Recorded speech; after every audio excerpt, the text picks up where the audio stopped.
بہت سے لوگ الیاذ باللہ زائرین کو منع بھی کرتے ہیں، بلکہ بات تو یہاں تک کہ مدینہ طیبہ مسجد نبوی کے قریب بھی لوگوں کو منع کرتے ہیں کہ آپ یہاں کیا لینے آتے ہیں۔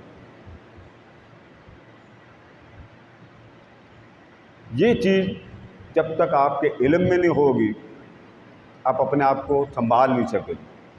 کسی سے منہ مارنی تو ویسے بھی مدینہ کے مسافر کو زیب نہیں دیتی، مگر اپنے آپ کو تو سنبھالنا ہو کہ میں جس کے پاس آیا ہوں وہ کون ہے، میں آیا ہوں تو میرے پاس دلائل کیا، قرآن مجید کے کیا دلائل ہیں، احادیث نبوی کے کیا دلائل ہیں۔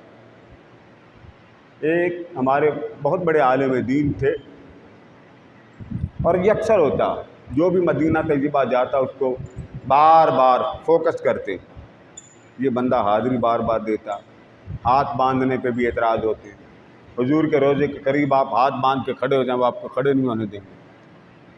اور یہ اکثر جملہ سننے میں آتا ہے، یہ شرک ہے، خدا سے مانگو، ٹھیک ہے، اللہ سے مانگو، یہ اللہ سے پوچھتے کہ ہم کس سے مانگیں، منہ ادھر کرو قبلہ کی طرف، ادھر منہ نہ کرو، ادھر کرنا شرک ہے۔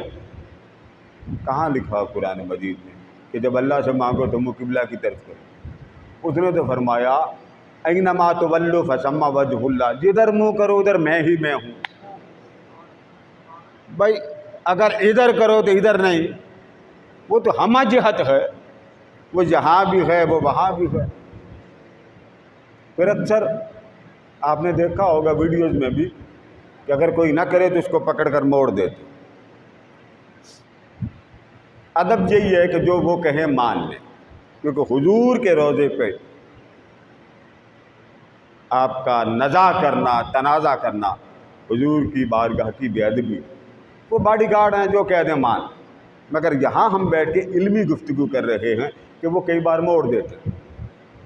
اب وہاں ہمارا بس نہیں چلتا، لڑ نہیں سکتے حکم نہیں، بحث نہیں کر سکتے حکم نہیں، سمجھا نہیں سکتے حکم نہیں، مسافر ہیں کہاں کے؟ مدینہ کے۔